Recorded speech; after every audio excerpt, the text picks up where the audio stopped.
Dios, te damos gracias por este día, gracias porque estamos con bien. Te queremos pedir que tú bendigas este tiempo, que podamos aplicar lo que tú nos dices, Dios, en nuestro corazón. Perdónanos por las cosas que hacemos mal, Dios. Llévanos a mejorar y bendice a los que están conectados y los que están escuchando, Dios. Todo esto te lo pido en nombre de tu Hijo amado Jesús. Amén.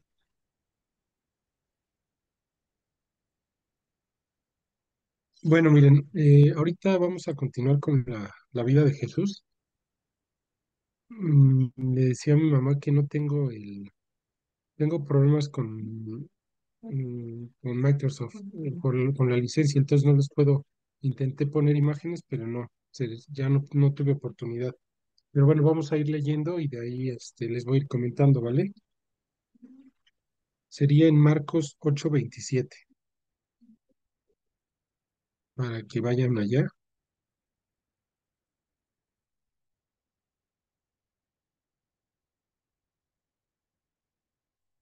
¿Se acuerdan el estudio pasado? Nos quedamos justamente cuando sana al ciego, que habíamos visto que en Bethsaida ya no había hecho esos milagros por la incredulidad. Entonces, por eso es que lo sacó de la aldea y ahí fue que lo sanó. Ahí vamos a continuar. Dice, Pedro confiesa a Cristo. Salieron Jesús y sus discípulos por las aldeas de Cesarea de Filipo, y en el camino preguntó a sus discípulos diciéndoles, ¿quién dicen los hombres que soy yo? Aquí, de hecho, lo hemos visto mucho con Charlie. Antes de que avancemos, ¿se acuerdan, por ejemplo, ahí en Cesarea de Filipo, si ustedes se van a los mapas de su Biblia, que están luego hasta el final, no sé si tengan un mapa de eso donde viene la región de Cesarea de Filipo? Déjenme ver. Aquí se los puedo mostrar, yo creo que, bueno, porque tendría que compartir, ¿no? La pantalla. Si quieres, compárteme, Emma, y se los muestro desde internet para que lo puedan ver.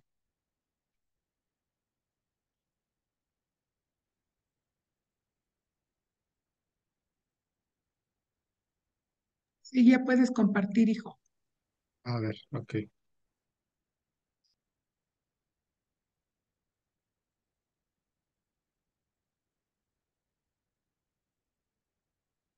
Ujú. A ver. Ahí ya ven el mapa, sí. Bueno, pues lo ven o sea, sí ven mi pantalla, ¿no? Ahí,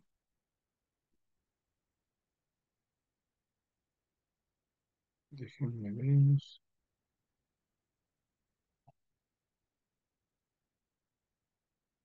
Sí, ahí ya pueden ver.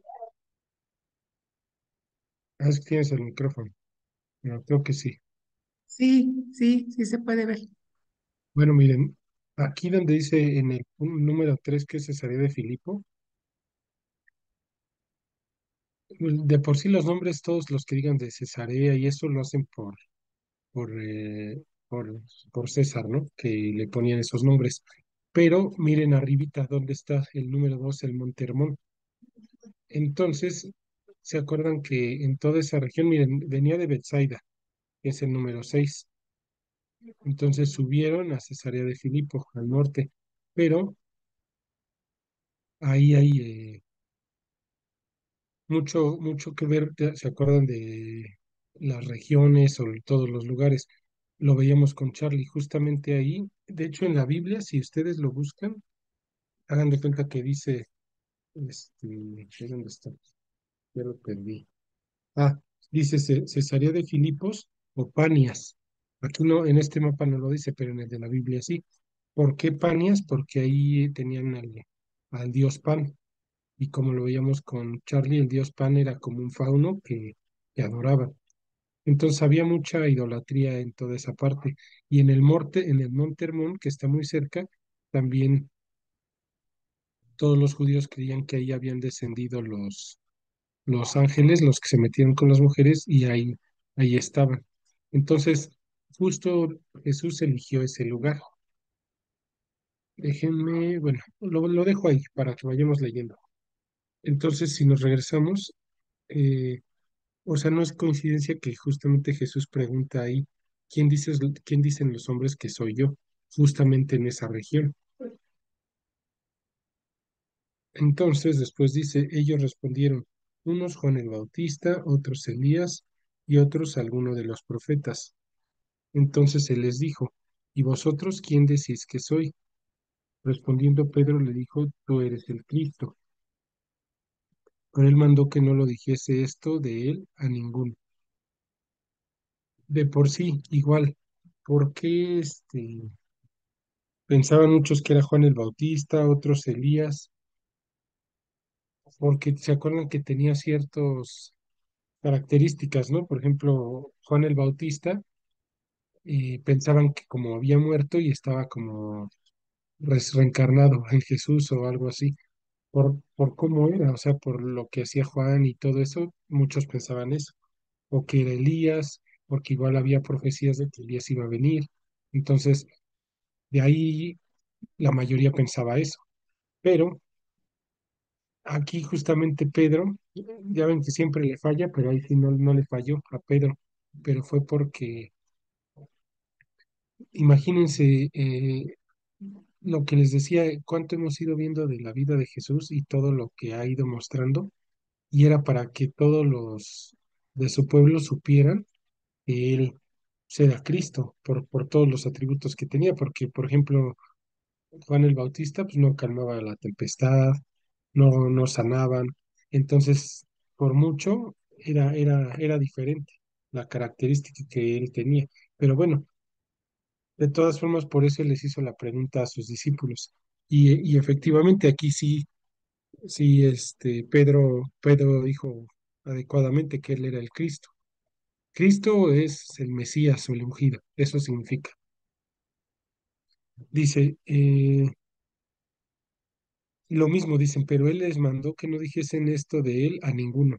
¿Por qué? Porque él no quería, él sabía cuáles eran los tiempos, ¿no? Entonces él no quería que se adelantaran y que hubiera, que pasaran acontecimientos antes de tiempo, sino que fueran en los tiempos de Dios.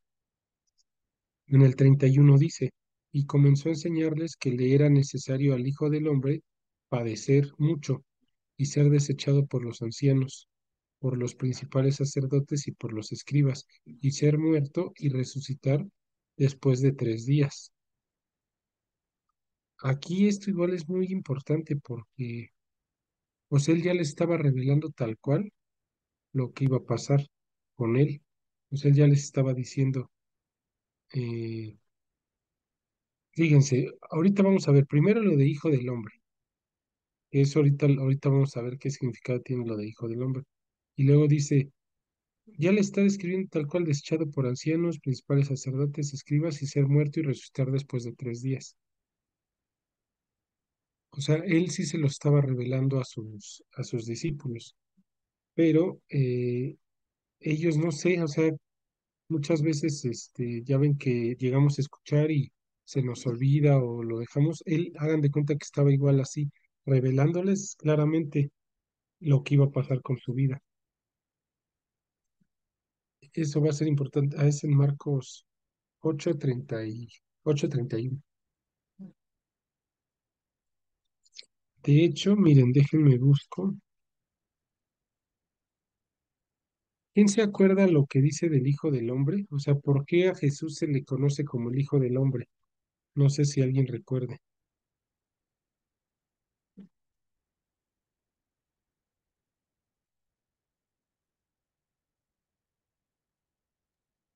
Porque, bueno, porque viene de la descendencia de David.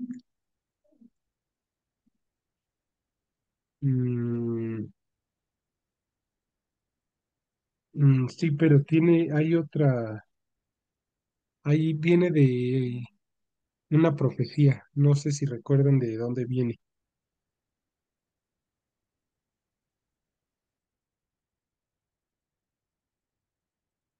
Mm, Miren, vayan a Daniel 7.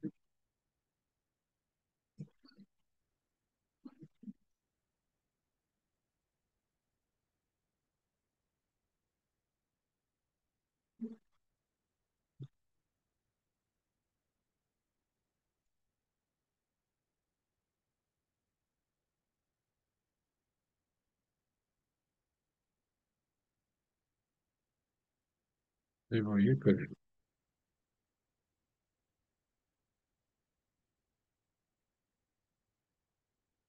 Daniel,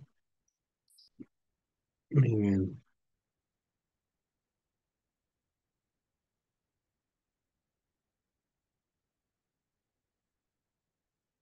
Igual, les iba a leer antes de que se fueran rápido en Mateo. Mateo,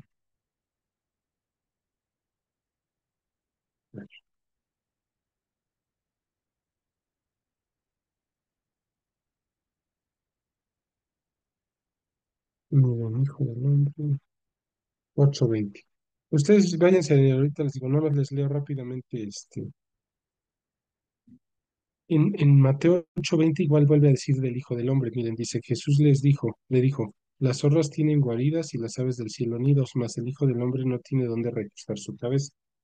Pero eso del Hijo del Hombre es lo que quiero que vayamos.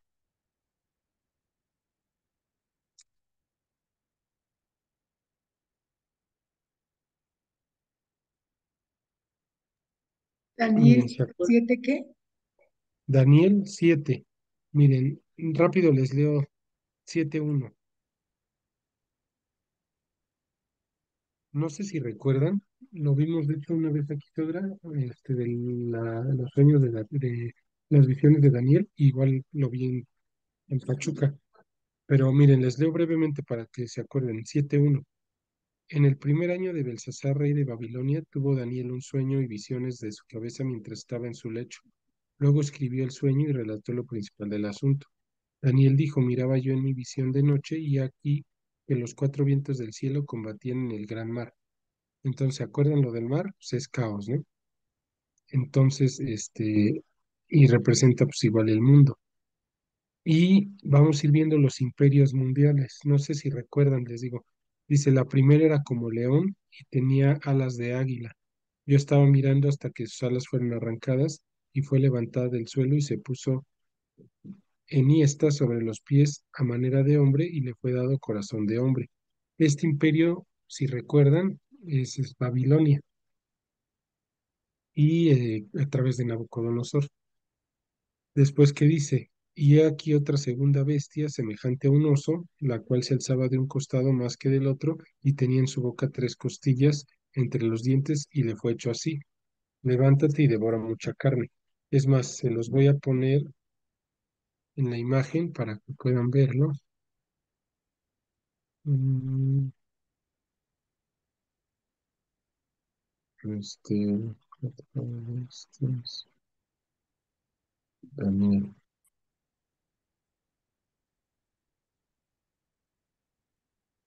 Mm,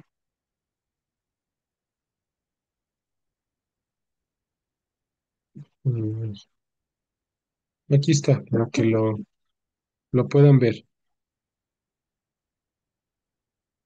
O sea, eso es lo que ahorita estamos leyendo. El segundo imperio es Media y Persia, que es lo del oso.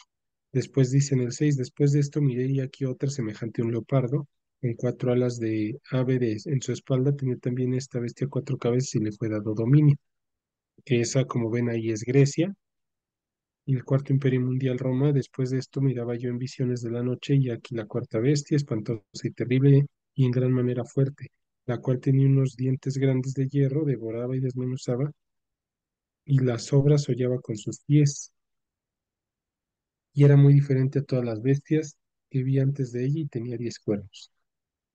Bueno, ok, ¿se acuerdan? O sea, todo eso íbamos viendo, pero ¿cuál es lo importante?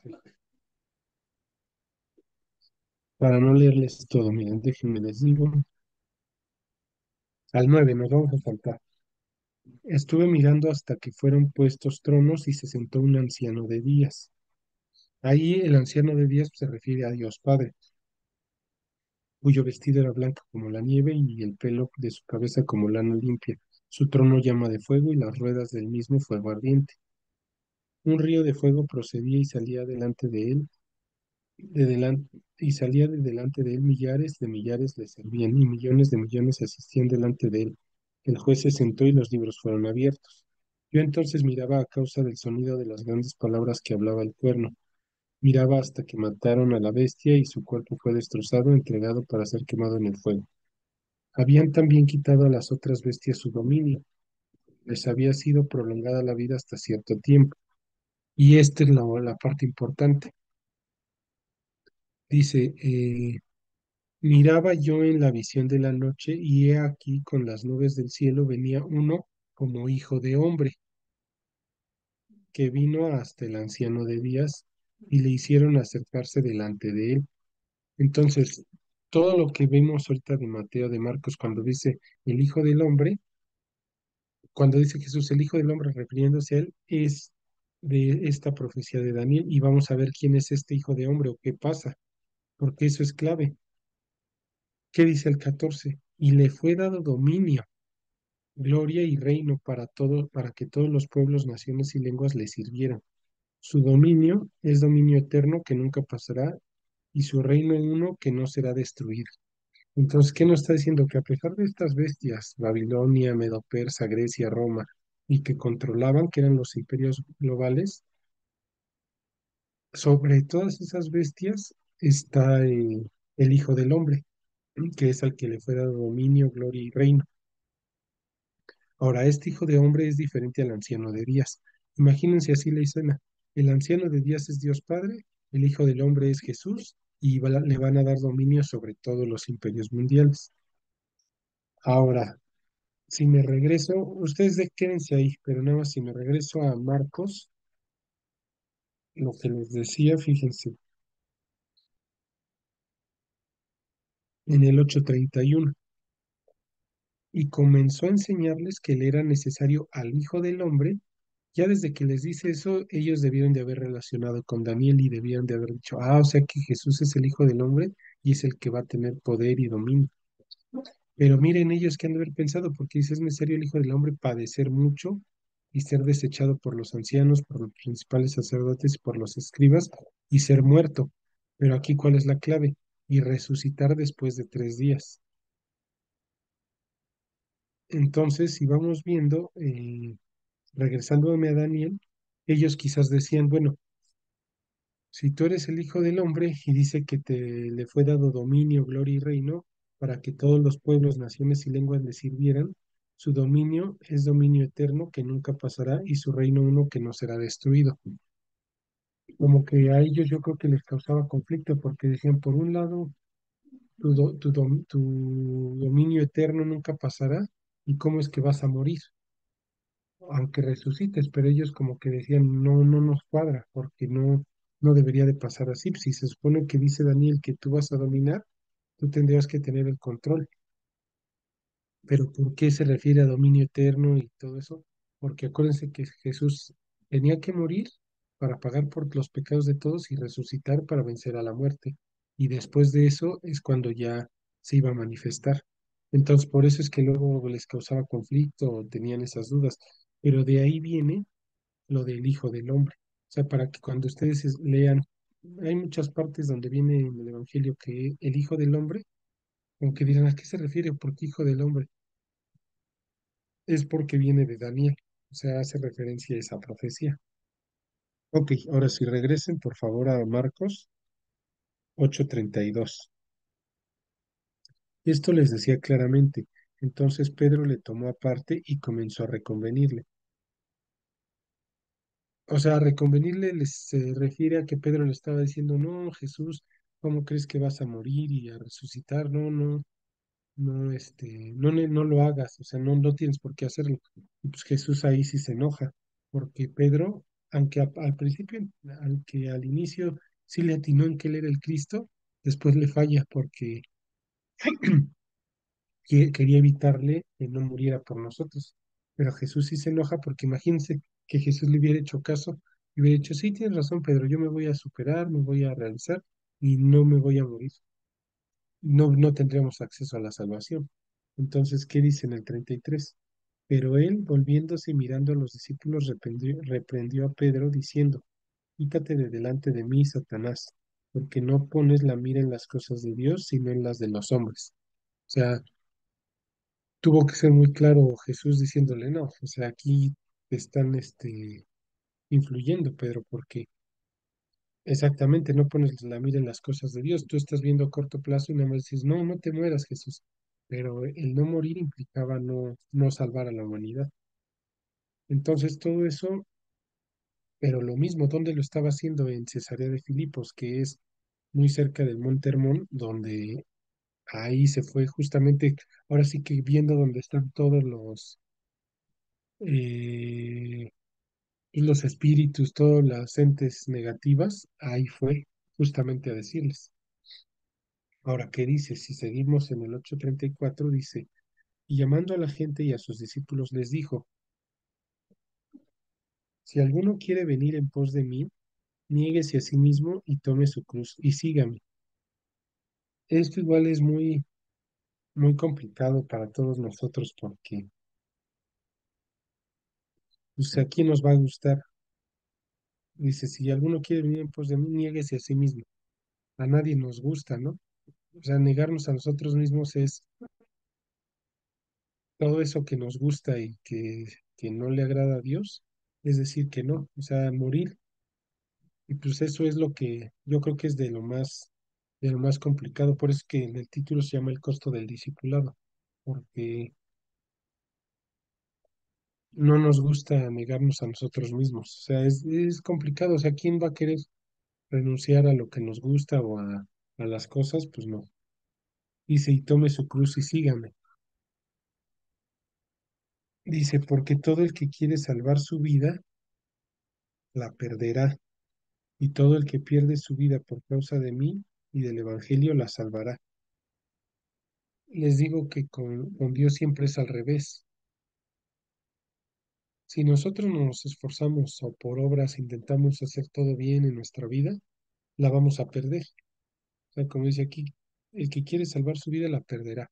Por mucho que nosotros nos esforcemos y eso la vamos a perder, porque eso es por obras y es por intentar hacerlo a nuestras fuerzas y querer agradar. Y dice, y todo el que pierda su vida por causa de mí del Evangelio la salvará. Y perder su vida no nada más se refiere o sea, de que nos dejemos morir, sino todos los días, cada que morimos espiritualmente a algo que nos gusta y decimos, no, Dios, tú cámbiame, estamos muriendo, hagan de cuenta que nuestra vida se está salvando con Dios porque Él va al revés, o sea, todo lo que nosotros soltamos, Él nos lo va a dar.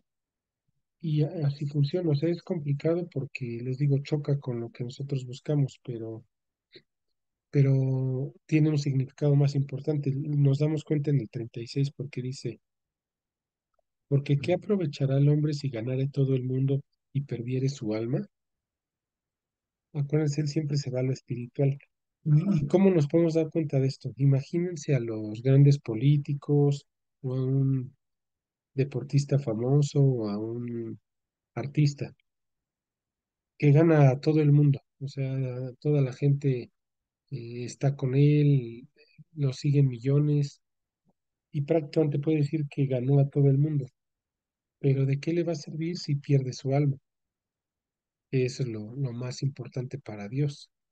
Y nosotros como que tenemos que meditar en eso y decir, ¿cómo estamos viviendo? Si estamos viviendo para ganar al mundo, para agradar a Dios. Porque se acuerdan que igual dice que o somos amigos de Dios o amigos del mundo, ¿no? O sea, no podemos estar como que en los dos lados. Entonces, de ahí la importancia, o sea, todo va ligado. Primero hay que negarnos a nosotros mismos. Al negarnos a nosotros mismos, eh, vamos a morir, por así decirlo, a lo nuestro, pero vamos a tener salvación con Dios y después, eh, ahora sí que no vamos a perder nuestra alma. Ajá, ¿qué pasó? ¿Quieres comentar algo? Sí.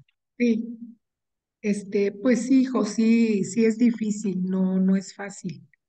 No es fácil, porque pues ahora sí que nos gana el mundo, ¿no? Nos gana más lo que vemos, la corriente, y ellos son más y nosotros ahora sí que somos menos, ¿no? Entonces, pues que vaya menguando eso y poner la mira en las cosas de arriba y no en las de la tierra, pues tenemos que pasar más tiempo con él, o sea, en su lectura todos los días para que no, ahora sí que no se nos olvide. Y aunque veamos, aunque nos gane, como tú dices, nos gane el mundo o lo que vemos o quizá nuestros anhelos, ¿no? Mm, No está mal que tengamos anhelos, no está mal que pues estudiemos, que tengamos un trabajo, que como dice el mundo, ¿no? Que nos superemos, que anhelemos cosas, no está mal. Lo malo sería que eso lo hiciéramos nuestro Dios. Eso sí sería lo malo, ¿no? Que por ejemplo en nuestro trabajo nos afanemos en algo, en el estudio, no sé, a lo mejor voy a entrar a hacer mi maestría. Eso no está mal. Lo que está mal es que a lo mejor ya yo me enfoqué en eso y por poner más tiempo en eso, pues dejé de leer, dejé de pasar tiempo con Dios. mm, sí, exactamente. Ok, entonces miren, dice, en el 36 les digo, porque ¿qué aprovechará el hombre si ganare todo el mundo y perdiere su alma? Y el 37, ¿o qué recompensa dará el hombre por su alma? Porque no hay, como lo hemos dicho, no hay nada que podamos hacer para salvar nuestra alma. O sea, que nos dijeran, bueno, ¿qué tengo que hacer para que mi alma se vaya a la eternidad? No hay nada. O sea, por mucho que no podemos pagar con dinero, no podemos portarnos bien, o sea, no hay algo que nos garantice.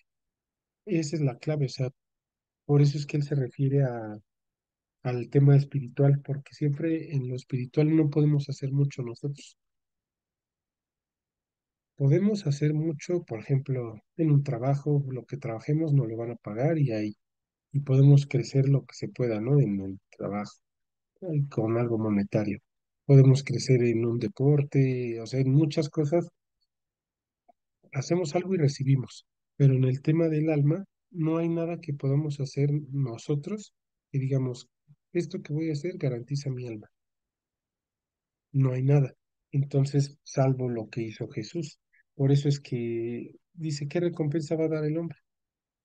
¿Se acuerdan, por ejemplo, está muy común cuando la gente que cree, por ejemplo, en la Santa Muerte o son satanistas o creen así en demonios? Ya ven que es muy común que dicen que le vendieron su alma al diablo, ¿no? Por así decirlo. O que hacen como tratos, donde le dicen, por ejemplo, a la Santa Muerte, oye, yo te pido esto, y ella les pide, tienes que pagarme así. Muchas veces hacen sacrificios con animales, con gallinas o así, diferentes cosas. Pero, ¿qué es la clave? Que les piden derramamiento de sangre y al final de cuentas esos trueques que hacen sí les cumplen de cierta forma, pero no llegan hasta el grado del alma. O sea, son cosas que hacen, digamos, por encimita, pero no tienen ese peso del tema del alma, porque pues, al final ellos son solo imitadores, pero nunca se va a igualar a lo que hacemos con Dios. Y como siempre les he dicho, la diferencia con los falsos dioses es de que ellos demandan y te pasan la factura. Satanás sí les puede dar cosas, les da poder, dominio. ¿Se acuerdan con Jesús cuando tuvo sus tentaciones?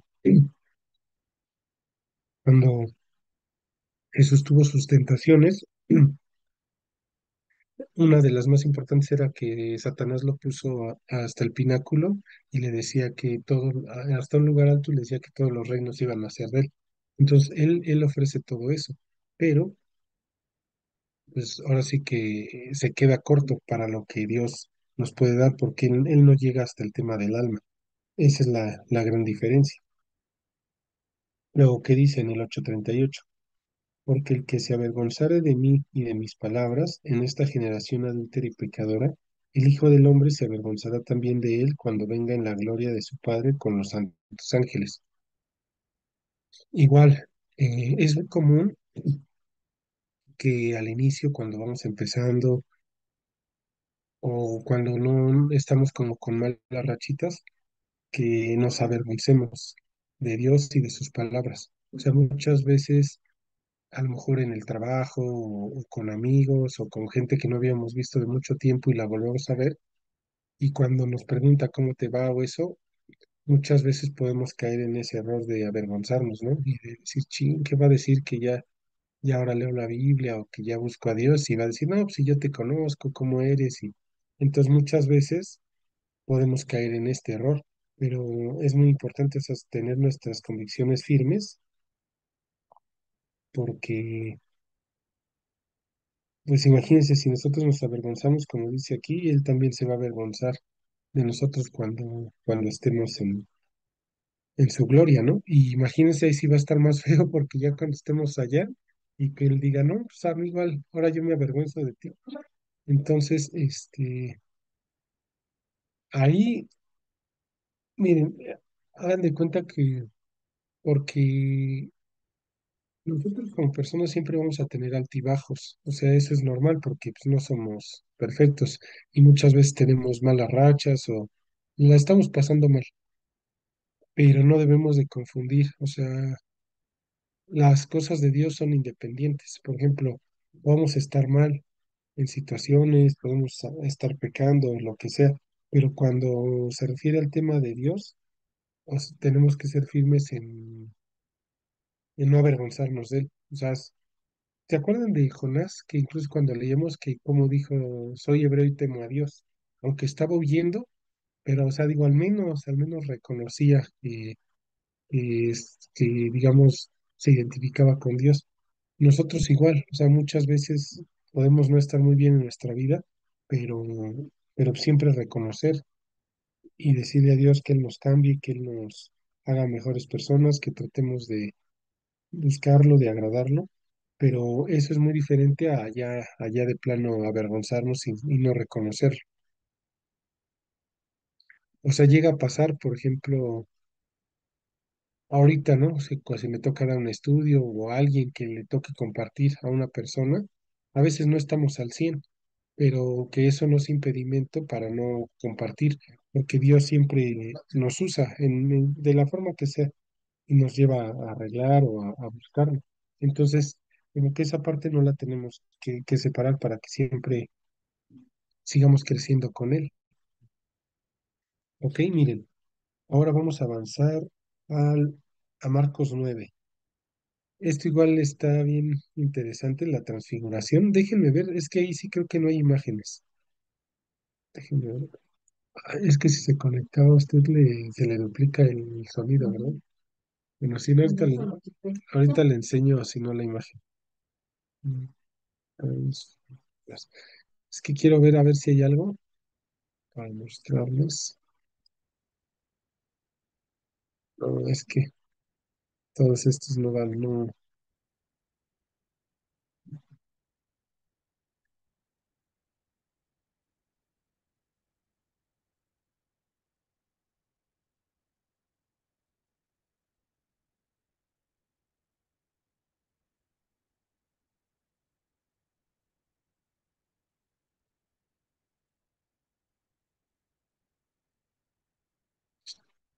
No saben qué punto me agrada. O sea, sería algo más o menos así, solamente que, como les digo, Jesús no es como tal así, ¿no? Es más como un judío, pero eso es lo que hizo. Miren, se los voy a leer en Marcos 9. Dice, también les dijo, de cierto os digo que hay algunos de los que están aquí que no gustarán la muerte hasta que hayan visto el reino de Dios venido con poder. Aquí es lo que nos decía Gorni, que aquí, o sea, todo esto es luego medio complicado de interpretar porque hay muchas cosas. Pero imagínense, o sea, si lo leemos, dice, de cierto os digo que hay algunos de los que están aquí que no gustarán la muerte hasta que hayan visto el reino de Dios venido con poder. Pues imagínense, ya pasaron más de 2000 años y no ha venido el reino con poder. Y que haya dicho, hay algunos de los que están aquí que no gustarán la muerte, nos está dando a entender que ahí donde estaba había algunas personas que no iban a morir hasta que venga el reino y uno diría, pues ya pasaron más de 2000 años, entonces, ¿cómo es posible cómo es posible que haya personas que puedan vivir más de 2000 años? ¿O a qué se refiere? Entonces, una teoría aquí es que, ¿se acuerdan que está ahí por el Monte Hermón? Una teoría es que de esos ángeles caídos que estaban como guardados, hayan escuchado y estaban ahí pendientes, y ellos pues siguen ahí. A eso se puede referir. Entonces, no es coincidencia que estaba cerca del Monte Hermón y ahora él va ahí como a decirles, fíjense, aquí estoy yo, no lo lograron, no me mataron y yo soy el que voy a tener dominio, ¿no? Entonces, hagan de cuenta que estaba él indirectamente hablándoles. Dice en el 9:2, 6 días después Jesús tomó a Pedro, a Jacobo y a Juan y los llevó aparte solos a un monte alto y se transfiguró delante de ellos. Lo más seguro es que haya sido en ese monte, porque era un monte alto, no dice cuál, pero lo más seguro es que haya sido. Dice, y sus vestidos se volvieron resplandecientes, muy blancos como la nieve, tanto que ningún lavador de la tierra los puede hacer tan blancos. Ahora, justamente se acuerdan qué característica tenía el anciano de Días, ahorita que lo leímos de Daniel.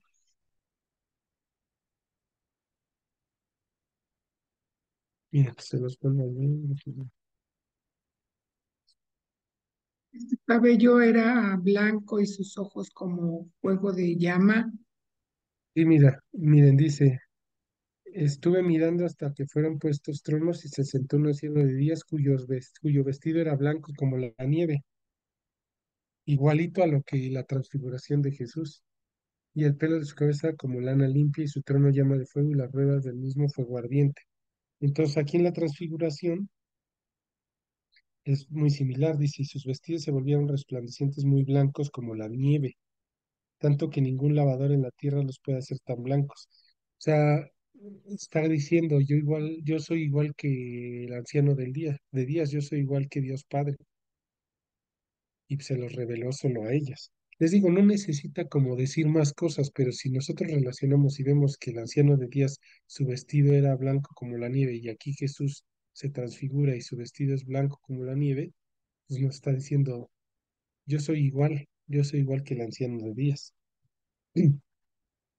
Y les apareció Elías con Moisés que hablaban con Jesús.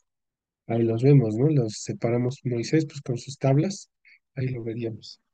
Entonces Pedro dijo a Jesús, Maestro, bueno es para nosotros, Maestro, bueno es para nosotros que estemos aquí y hagamos tres enramadas, una para ti, otra para Moisés y otra para Elías, porque no sabía lo que hablaba, pues estaban espantados. O sea, él quería adorarlos a los tres, y pues no, porque se acuerdan que para adorar solamente es a Dios. Entonces, pues no, eso no era correcto. Entonces vino una nube que les hizo sombra y desde la nube una voz que decía, este es mi hijo amado, a él oíd. Entonces, lo mismo, o sea, para que no confundieran y dijeran, él es el anciano de días, o sea, él lo que le estaba dando a entender era, yo soy como mi padre, o sea, tengo las mismas características, pero mi padre está hablando y está afirmándome, diciéndome, este es mi hijo amado, a él oíd. Entonces, lo único que le estaba dando a entender era que él tenía el mismo poder y dominio que su padre, pero se seguía sujetando a lo que su padre le dijera. Entonces, es muy importante porque él ahí les estaba diciendo todo su poderío. Hagan de cuenta que le estaba volviendo a describir lo de Daniel, pero ya para que lo viera realmente. En el 8 y luego, cuando miraron, no vieron más a nadie consigo, sino a Jesús solo. Y descendiendo ellos del monte, les mandó que a nadie dijesen lo que habían visto, sino cuando el Hijo del Hombre hubiese resucitado de los muertos. Vemos que vuelve a decir Hijo del Hombre. Entonces, todo eso nos va sirviendo como la historia. Ahora ya se va acercando esto a cuando Jesús se va a entregar. O sea, ya está muy acercado eso. Dice, salud, salud. Dice luego en el 10 y guardaron la palabra entre sí diciendo, discutiendo, ¿qué sería aquello de resucitar de los muertos? O sea, ellos no entendían, porque pues decían, ¿cómo? O sea, ¿cómo resucitar de los muertos? O sea, de verdad, no entendían si era algo real o no. ¿Qué pasó? ¿Qué pasó, ma? Perdón, hijo, es que antes de que, bueno, siguieras avanzando más, ya ves que en donde en la transfiguración donde dice el 9:3 y sus vestidos se volvieron resplandecientes, muy blancos como la nieve, tanto que ningún lavador en la tierra los puede hacer tan blancos, me vino a la mente el versículo de Isaías 1:18, el Mm, que dice, venid luego, dice Jehová, y estemos a cuenta. Si vuestros pecados fueren como la grana, como la nieve serán emblanquecidos, y si fueren rojos como el carmesí, vendrán a ser como blanca lana. mm, sí, exactamente. O sea, así como se ve Dios Padre y así como se ve Jesús, así nosotros nos podemos, o sea, así nosotros nos vemos cuando nos arrepentimos y Él nos limpia nuestro pecado con su sangre y quedamos, o sea, nuestra alma queda como blanca lana. O sea, por eso es que tenemos acceso al cielo, porque imagínense que en el cielo todo es perfección y todo está sin pecado. Entonces, pues, Dios Padre, pues, con sus vestidos blancos como la nieve, pasa. Jesús pasa. Nosotros no podríamos pasar, pero en el momento que nos arrepentimos y Dios nos limpia, somos como blanca lana y ya por eso es que podemos pasar al cielo. Porque hagan de cuenta que es como si fuera una fiesta de etiqueta en donde dicen, para poder pasar al salón, ya ven que hay unos donde dices es de traje para el hombre y la mujer de vestido, ¿no? De noche. ¿Y qué pasaría si quisiéramos entrar a esa fiesta con mezclilla o con tenis? Pues nos van a decir, no puedes pasar porque es una regla de etiqueta. Hagan de cuenta que en el cielo, como si quisiéramos pasar al cielo, y Dios que dijera, la única regla es que tus vestidos sean blancos como la lana. Entonces, el anciano de días pasa, porque pues así está, Jesús pasa, y cuando cualquier persona quiere pasar, ni siquiera le hagan de cuenta que le pregunta, ¿eres bueno, eres malo? Nada.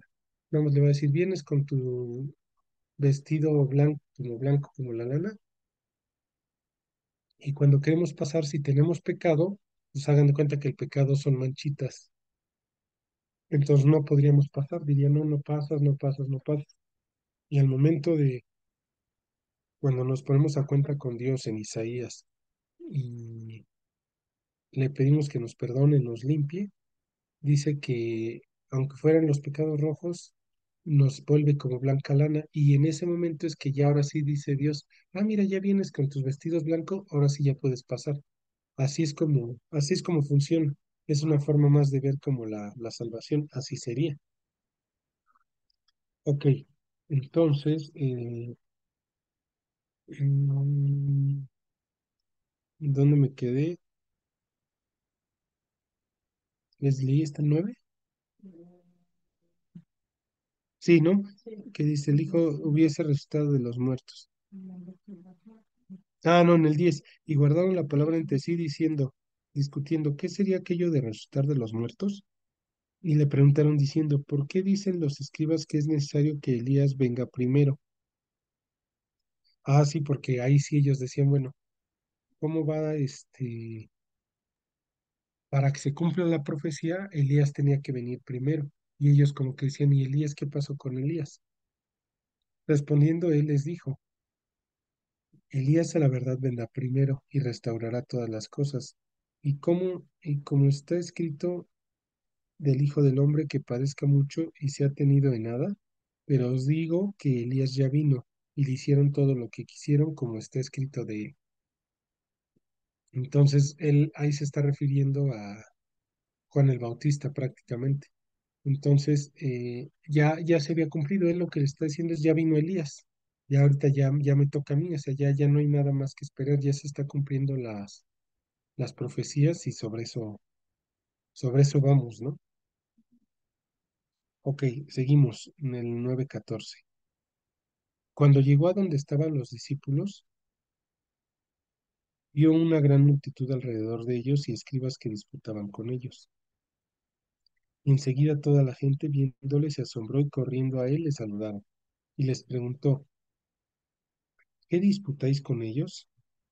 Y respondiendo uno de la multitud dijo, Maestro, traje a ti mi hijo que tiene un espíritu mudo, el cual donde quiera que le toma,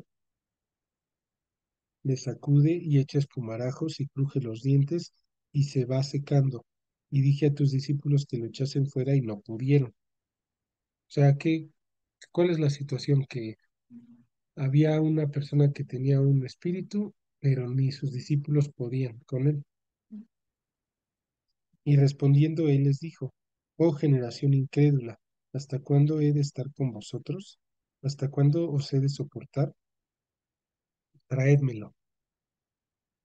Y se lo trajeron, y cuando el espíritu vio a Jesús, sacudió con violencia al muchacho, quien cayendo en tierra se revolcaba echando espumarajos. Jesús preguntó al padre, ¿cuánto tiempo hace que le sucede esto? Y él dijo desde niño, y muchas veces le echa en el fuego y en el agua para matarle. Pero si puedes hacer algo, ten misericordia de nosotros y ayúdanos. Y esto es muy importante, o sea, este aplica para todos nosotros, ¿no? Jesús le dijo, si puedes creer, al que cree, todo le es posible. O sea, en cualquier situación, digo, ahorita están hablando de endemoniado, por ejemplo, pero esto es muy importante porque pues, es lo mismo, es de fe. Dice, si puedes creer, al que cree, todo le es posible. O sea, la clave aquí es creer. Si creemos, Dios va a hacer. Eso es lo más importante. E inmediatamente el padre del muchacho clamó y dijo, creo, ayuda mi incredulidad. Y cuando Jesús vio que la multitud se agolpaba, reprendió al espíritu inmundo, diciéndole, espíritu mudo y sordo, yo te mando, sal de él y no entres más en él. Entonces el espíritu, clamando y sacudiéndole con violencia, salió y él quedó como muerto, de modo que muchos decían está muerto. Pero Jesús tomándole de la mano le enderezó y se levantó. Cuando él entró en casa, sus discípulos le preguntaron aparte, ¿por qué nosotros no pudimos echarle fuera? Y les dijo, este género con nada puede salir, sino con oración y ayuno. O sea, aquí hay muchas cosas. ¿Qué podemos ver? Vemos que por un lado es algo real lo de los espíritus y que pueden poseer a personas y que es algo muy importante que en este caso lo tenía mudo y sordo a la persona. ¿Y se acuerdan cuál era lo que vimos de Isaías? Justamente era uno de las partes importantes. Déjenme lo busco. ¿Te acuerdan el versículo? Híjole, ahorita no lo tengo a la mano. El que vimos hace 8 días, de que habla de, ¿cómo se llama? Ay, déjenme lo Isaías busco. 35:5. A ver, creo que sí. A ver, déjame busco. Isaías. Exactamente. ¿Por qué? Porque volvemos a ver, Jesús cumplía las profecías. Fíjense que dice Isaías 35:5. Entonces los ojos de los ciegos serán abiertos y los oídos de los sordos se abrirán. Eso iba a pasar cuando llegara el Mesías, por así decirlo. Y es lo que estaba pasando. Ahora, ¿qué otra cosa vemos? Que, ¿se acuerdan cuando dice nuestra lucha no es contra carne y sangre, sino potestades, huestes celestiales, etcétera? Hagan de cuenta que como en todo ya ven que hay como organigramas, ¿no? Cada que estamos en una empresa hay organigramas, eh, eh, cada país, cómo se divide. Por ejemplo, el presidente de la República, gobernadores, presidentes municipales, bla, bla, bla. En otros países, dependiendo el tipo de gobierno que tengan, pero tienen una estructura.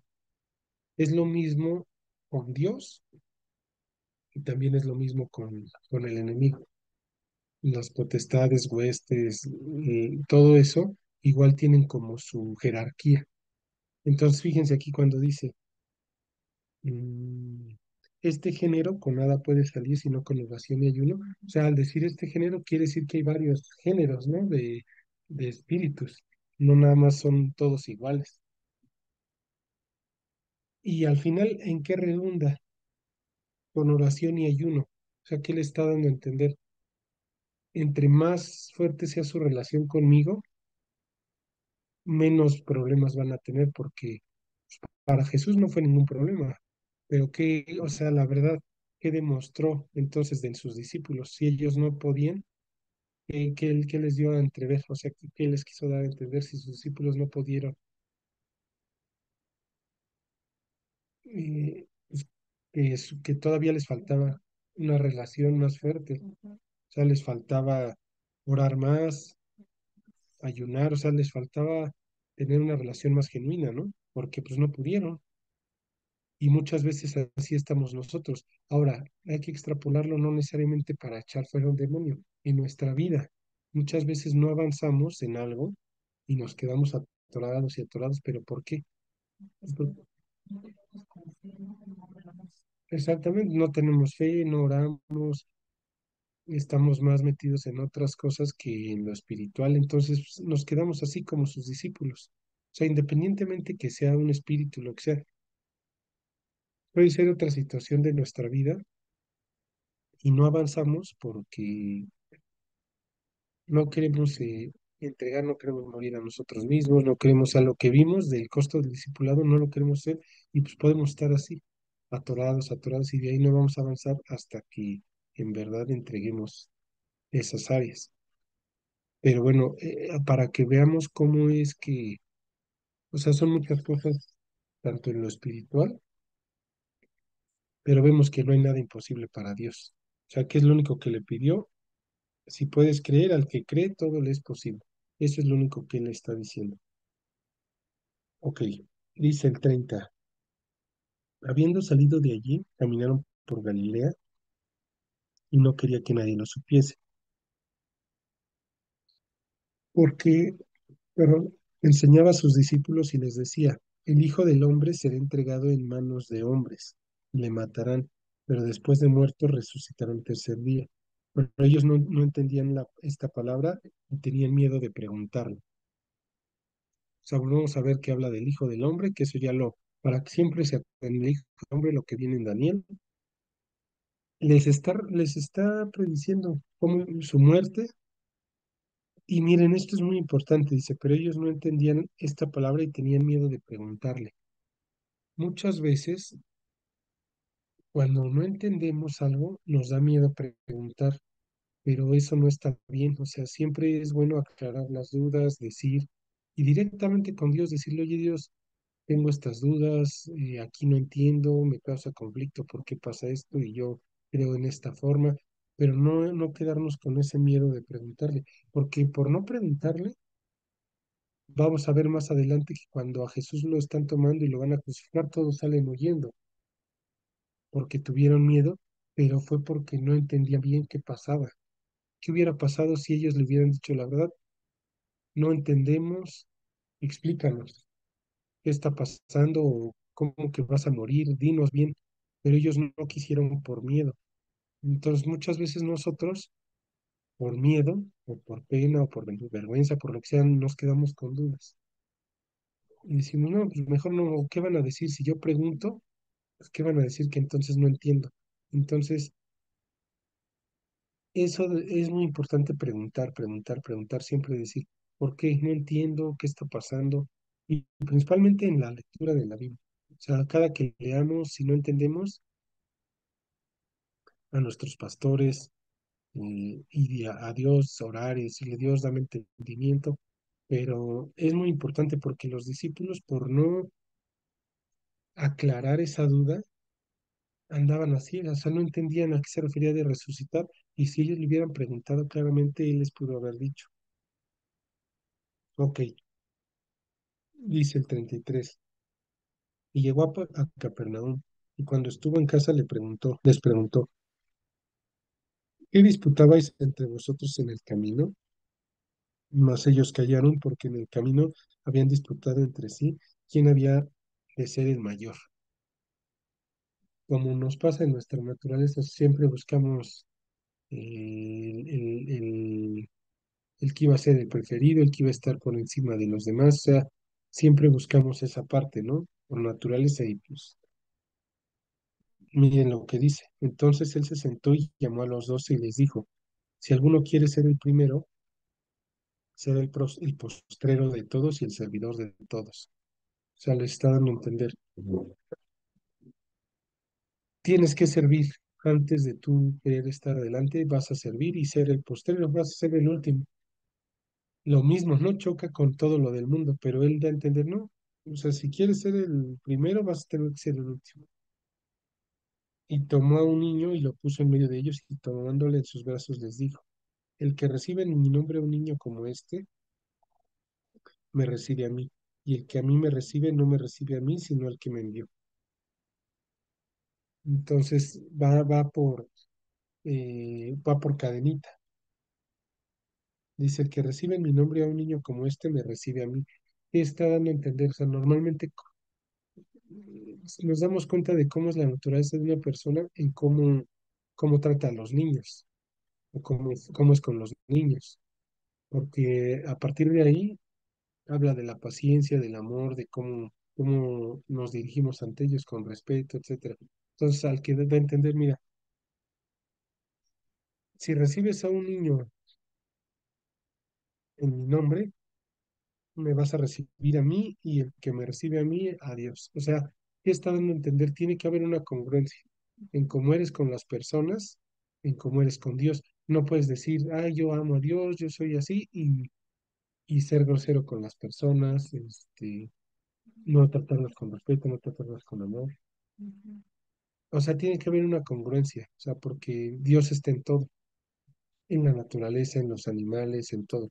Entonces, no puede haber congruencia que digamos, ay, amo a Dios con todo mi corazón estoy y ser grosero con la gente, ser grosero con los animales, ser grosero con las plantas, con todo, porque es parte de la creación de Dios. Entonces, si es parte de la creación de Dios, no habría congruencia, como dicen con los niños aquí.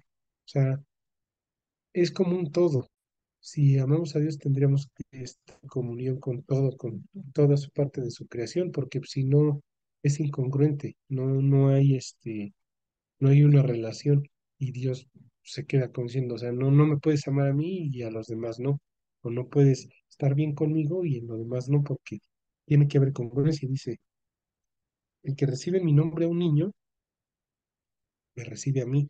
Se le está dando a entender, como trates a los demás, me estás reflejando cómo me recibes a mí y a su vez recibes a mi Padre.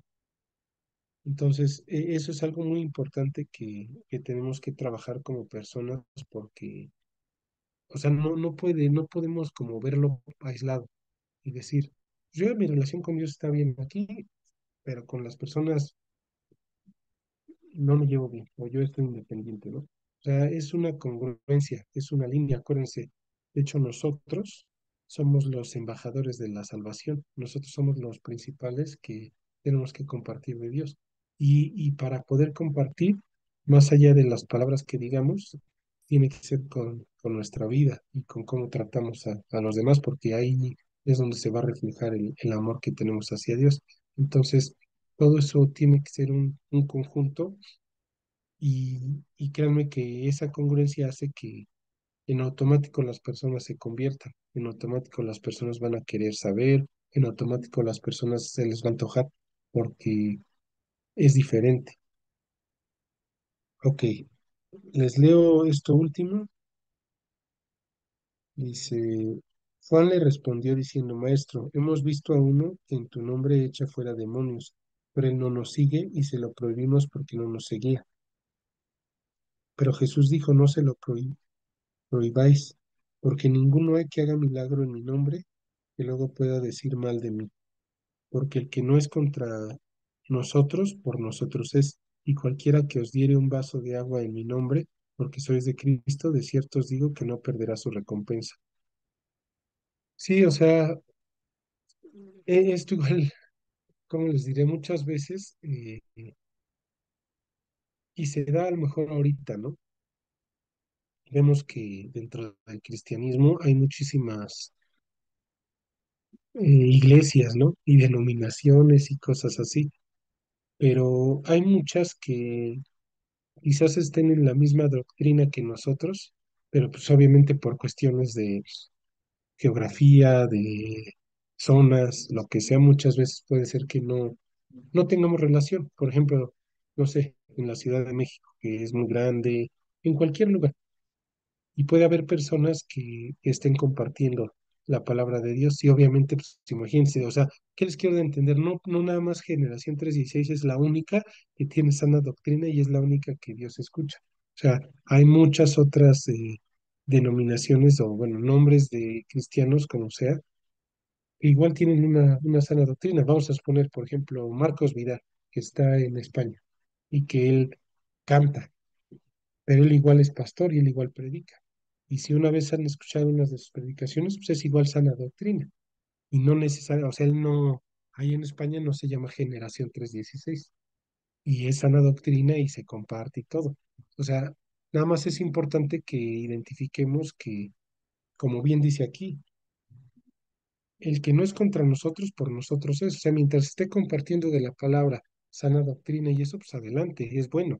No quiere decir que nos cerremos a que no, nada más lo que se diga aquí, sino siempre y cuando sea sana doctrina y todo, puede ser que haya personas que estén sembrando. Es, por ejemplo, imagínense, el fundador de nuestra iglesia, Emilio, él venía de otro país y llegó a México.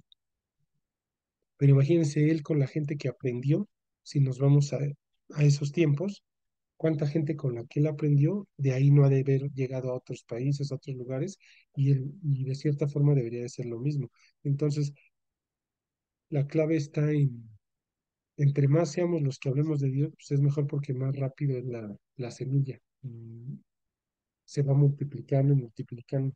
Entonces, nada más lo principal es identificar que sea sana doctrina y poder estar en línea con eso. A ver, déjenme ver.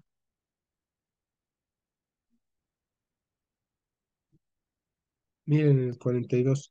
Cualquiera que haga tropezar a uno de estos pequeñitos que creen en mí, mejor le fuera si se le atase una piedra de molino al cuello y se le arrojase en el mar. Si tu mano te fuere ocasión de caer, córtala, mejor te es entrar en la vida manco que teniendo dos manos ir al infierno, al fuego que no puede ser apagado, donde el gusano de ellos no muere y el fuego nunca se apaga. Aquí fíjense, habla del infierno y que mucha gente dice que no existe el infierno o que en donde lo menciona, todo aquí lo dice tal cual. Dice, donde el gusano de ellos nunca muere y el fuego nunca se apaga. O sea, lo describe literal. Y si tu pie te fuere ocasión de caer, córtalo. Mejor te es entrar a la vida cojo que teniendo dos pies ser echado en el infierno, al fuego que no puede ser apagado, donde el gusano de ellos no muere y el fuego nunca se apaga. Y si tu ojo te fuere ocasión de caer, sácalo. Mejor te es entrar en el reino de Dios con un ojo que teniendo dos ojos ser echado al infierno, donde el gusano de ellos no muere y el fuego nunca se apaga, porque todos serán salados con fuego, y todo sacrificio será salado con sal. Buena es la sal, mas si la sal se hace insípida, ¿con qué la sazonaréis? Tened sal en vosotros mismos y tened paz los unos con los otros. O sea, es lo mismo, o sea, volvemos a ver que Él nos dice arregla. O sea, pon tu vida a cuentas, habla de mil veces desecha, o sea, y les digo, no es literal, pero ¿qué nos da a entender? Desecha. Si tu ojo te es ocasión de caer, dice quítatelo. O sea, desechar eso que nos está atorando, que nos está dañando, es mejor cortarlo y entrar así, o sea, entrar ahí todo roto, por así decirlo, todo incompleto, entre comillas, pero dejando eso que nos estorba, todo lo que nos es ocasión de caer. Fíjense, dice, si tu mano te fuera ocasión de caer, si tu pie te fuera ocasión de caer, si tu ojo te fuera ocasión de caer, ¿qué es lo que nos da ocasión de caer? Cada uno tenemos algo, ¿no? Que nos da ocasión de caer. Eso hay que echarlo, hay que cortarlo, porque Pues Dios prefiere eso, ¿no? Y volvemos al mismo, es otra forma de decir muere a ti mismo. El costo discipulado es lo mismo, es otra forma de decir muere a ti mismo, a lo que tienes, muere, para que tu vida eh, tenga congruencia y para que seas la sal. O sea, porque dice, si la sal se hace insípida, o sea, si un cristiano pues, deja de leer, de compartir, de hablar de la palabra, pues es la sal insípida ya, ¿para qué? Ya no sirve, no sirve de nada. Y tener paz los unos con los otros. Entonces, pues básicamente vamos a llegar hasta aquí. Acuérdense, nos vamos a quedar en Marcos 10. De hecho, es donde yo desde hace como 3 semanas les iba a dar lo de Jesús y el divorcio, pero me había saltado estos capítulos. Entonces, pues vamos a seguir avanzando en esto. Creo que sí le avanzamos buena parte y cuando me vuelva a tocar vamos a avanzar todo el capítulo 10 y yo creo que llegamos hasta el 11 porque ya se está acercando lo de, ¿cómo se llama? Lo de cuando Jesús ya, la entrada triunfal y cuando lo van a arrestar, por así decirlo. No sé si tengan alguna duda, los que están conectados o aquí, suegra, ¿tiene alguna, no? ¿Hay alguna duda? ¿Todo bien? ¿No? Ok, pues vamos a hablar. Señor, te queremos dar muchas gracias por este día, gracias porque siempre podemos escuchar de tu palabra, Dios. Llévanos a morir a nosotros mismos, a arreglar las cosas que tenemos que arreglar. Por favor, llévanos a entender el tema espiritual, Dios, y que seas tú siempre nuestro centro, Dios.